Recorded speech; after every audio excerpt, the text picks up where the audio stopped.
Se sblocchiamo la TAV, l'alta velocità, significa che riusciamo veramente a imporre anche ai nostri governanti l'esigenza delle infrastrutture e poi tutto il resto viene a catena. Il neonato Comitato Veneto SITAV scende in piazza a Verona. I numeri sono inferiori alle aspettative, ma intanto, dicono gli organizzatori, il messaggio è lanciato ed è quello che vede nella TAV l'emblema delle nuove realizzazioni infrastrutturali di cui ha bisogno l'economia della regione.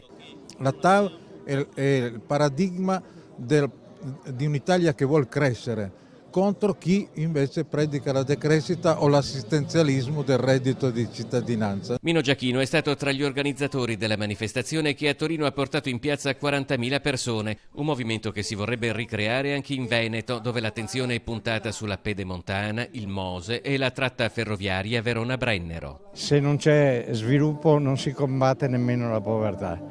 E non c'è sviluppo senza infrastrutture. Noi temiamo che il governo lasci andare certe opportunità che invece all'estero sono già ormai di fatto delle realtà e quindi rimaniamo indietro come sistema economico. E allora gli artigiani, gli agricoltori, i commercianti, la politica, tutti quanti devono essere favorevoli a questa benedetta TAV, allo sviluppo. Abbiamo figli e nipoti, capisci? Quindi siamo qua per loro. Abbiamo bisogno di infrastrutture veloci che non inquinino, meno del trasporto su ruota, e di lavoro soprattutto, e quindi vogliamo difendere il nostro futuro dicendo sì TAV. Il Comitato Veneto SITAV intende unire imprenditori e sindacati, amministrazioni locali e società civile, ma inevitabilmente il dibattito si fa anche politico. C'è una parte del governo, il Movimento 5 Stelle, che sa dire solo di no, noi invece siamo per il sì e per quello siamo qui oggi a Verona dopo essere stati già a Milano e a Torino. Un governo che decide di condannare l'Italia alla decrescita,